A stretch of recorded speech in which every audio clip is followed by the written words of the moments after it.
you guys, what's going on? Rasati out here in Singapore, and thank you so much for joining me on the Night Owl podcast. Thank you so much for following along on my journey, listening to all of my rantings and musings, and I really do appreciate all of the feedback that I'm getting as well. So it's been a fun venture to have this podcast, and I have no idea what's going to happen next. I think I'm going to continue just because it's habit now. But more than that, I enjoy learning new things. So I think for next year, I'm going to actually push to learn more, to read more, to expand my own horizons so I can bring you new content, obviously. So it's been fun to actually go through a lot of the old quotes of people, lots of Osho, lots of Rumi, lots of course, Tony Robbins, my favorite, lots of Mastin Kipp, because he's also another favorite, Brene Brown, gosh, so many people, and I love Mind Valley. I've been really enjoying a lot of Mind Valley's content. I'm starting to get into Gaia a little bit. I'm starting to dabble a little bit with more of the spiritual side of things, and yeah, just enjoying learning. I think I'm going to be a lifelong learner, and that's something that I've always wanted to be. I've always hoarded information. I think I've told you this so many times. Hoarded information, trying really hard to just be the best possible that I can be, and then add a couple skills along the way. So it's been quite fascinating.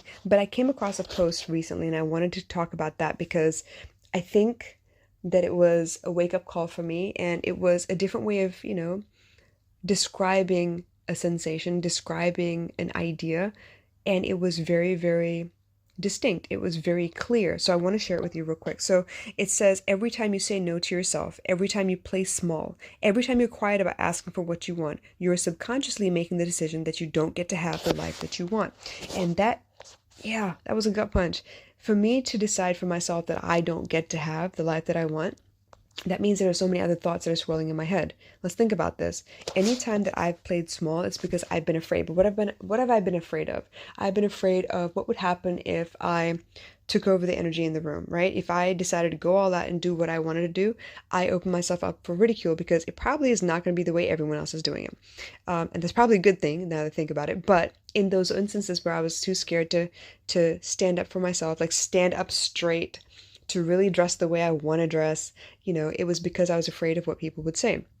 Another thing was, in the beginning of my entrepreneurial journey, is I was afraid to make the kind of money that I was making in a regular job, because that also means that I'm in charge of the finance, the taxes, the contributions, the bills. Like, there was a lot that I would be in charge of, and I've never done that before. See, when I work for somebody else, they automatically contribute to CPF or to Social Security or whatever the case may be. They pull out money for my insurance, for some of those benefits as well. And I've never actually had to do that. Now, in Singapore, I've paid insurance separately, but that was $500 a month that went out for no reason, because when I went to the doctors, I couldn't use it anyway.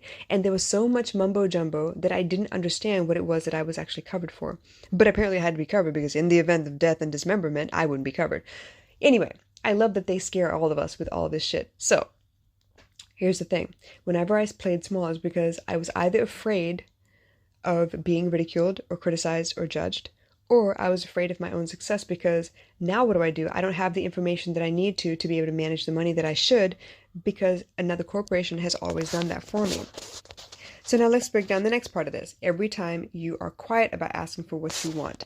Yes, there have been plenty of times I've been quiet for asking for what I want. A lot of times it depends on the mood of the person in front of me that I have to ask. A lot of times it depends on if my mother was upset. Let me give you a very, very simple example. When I graduated high school, it is customary to get a class ring. Of course, it's unnecessary. You don't actually need it, but it is quite a hefty amount of money. And it's a keepsake, right? You graduated in the class of blah, blah, blah, and you want a ring to commemorate the fact that you do. I mean, don't forget the fact that we got t-shirts that everybody signed in a yearbook, but yeah, I needed a class ring too. Of course I wanted the class ring, but I knew at the time that my mother did not have the kind of money to afford such a luxury. It's a luxury. It's not a necessity. It's a luxury. And so I didn't ask, because I didn't want to put that on her. I didn't want to, upset her.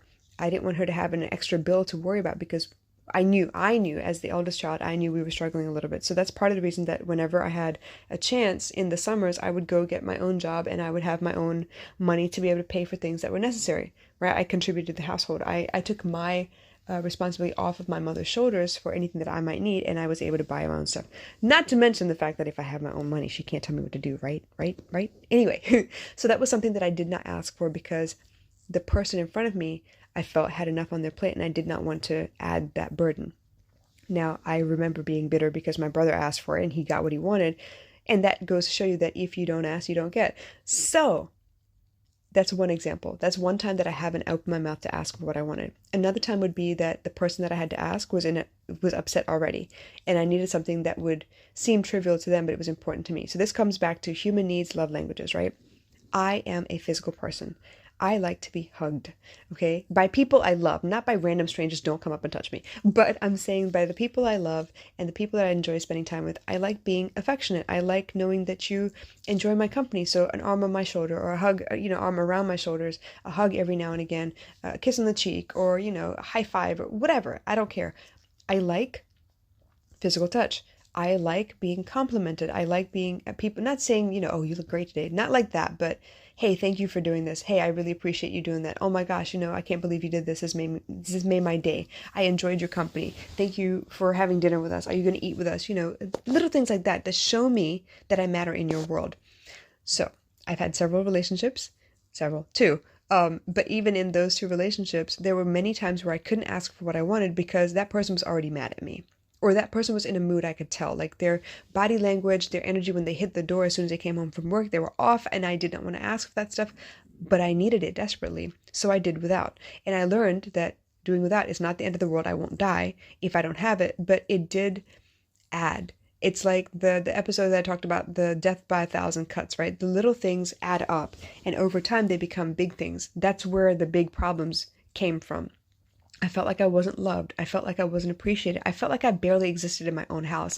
And it was a feeling that really made me feel like shit. I really felt like I wasn't important. So instead of saying something to them, because that means I would have to sit them down and explain my case, because guaranteed they're going to get offended. What do you mean I don't love you? I did this, this, and this, and this. And yes, that would be a great place for us to really talk about love languages, right? Because they would say, oh, I pay for this and I do that. That would be their love language to show love, acts of service, right? And possibly quality time because they're taking the time to do those things. But for me, it wasn't enough. So in order for me to effectively communicate, this is why I teach all this because I made those mistakes. It would have been great for me to sit down and say, hey, for me, I need to know, as in beyond the shadow of a doubt, that you actually love who I am. Not the things that I do for you. I do want to know that you appreciate the things that I do for you, but yes, I want to know that you love who I am and that you're with me for a specific reason.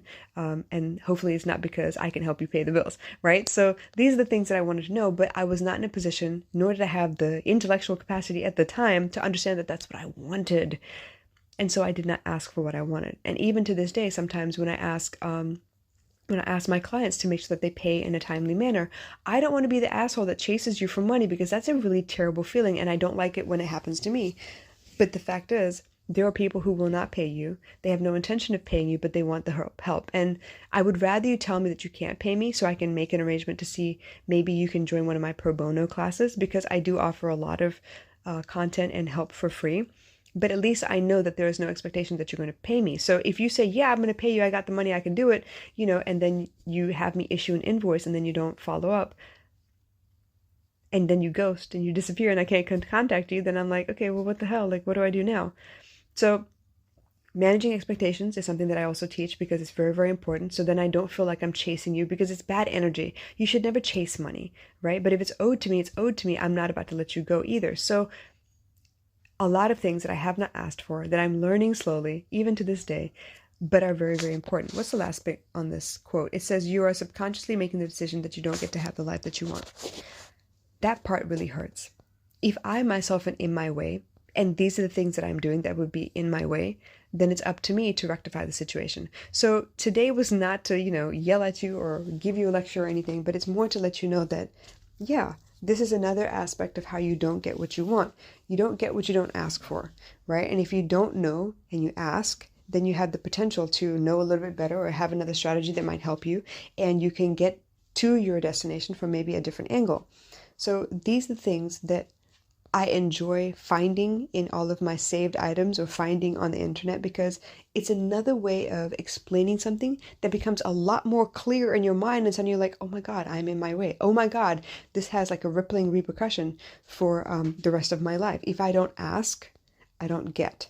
right? And I firmly believe there is no stupid question except for the one that doesn't get asked, because you're still left in the same position you were because you didn't ask, right?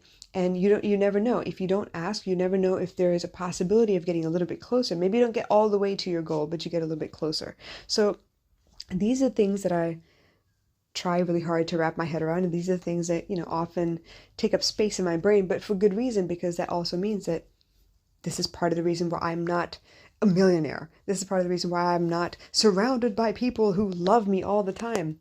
It's because I'm human and I have to work on each relationship individually. I have to take the time to really understand where I am and what I need in order to get to where I want to be, right? And so I love ideas like this, quotes like this, that make me really think and dig back and figure out, okay, well, where did I go wrong? What was I doing before? And how is this going to change in the future? Because only I can change it. So I hope this helped you guys. Let me know if you have any questions in the comment section. Drop me a line, let me know. But in the meantime, don't be too hard on yourself, but do look at the places where you don't ask because you're worried about the other person. You're trying to put the other person's needs ahead of your own. But realize that they can't help you unless you give them an opportunity to. And a lot of times people don't want help for nothing. They do want to feel like they're useful as well. If you want to feel useful, of course they want to feel useful. And there are those people that, yes, they will ask you for help, but they're also looking for ways to repay you somehow, right? Because a lot of people, I would like to believe, don't actually want charity for the hell of it or charity for the rest of their life. They want to feel like they earned it somehow. They want to feel like they are worthy somehow, because every time you ask for help and don't do something in return, there is the possibility that you kind of feel bad about yourself for having to depend on somebody else. So rather than judge people for having asked for help, give them the opportunity to pay you back. And don't frame it like, oh, I did this for you, now you got to do this for me. It's more like, hey, I could use your help. You have a skill set that I don't have. You have some abilities or understanding that I might not have.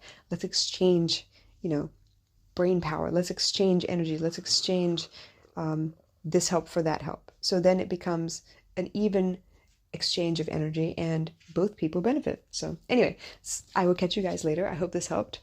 Y'all take good care, okay? Bye.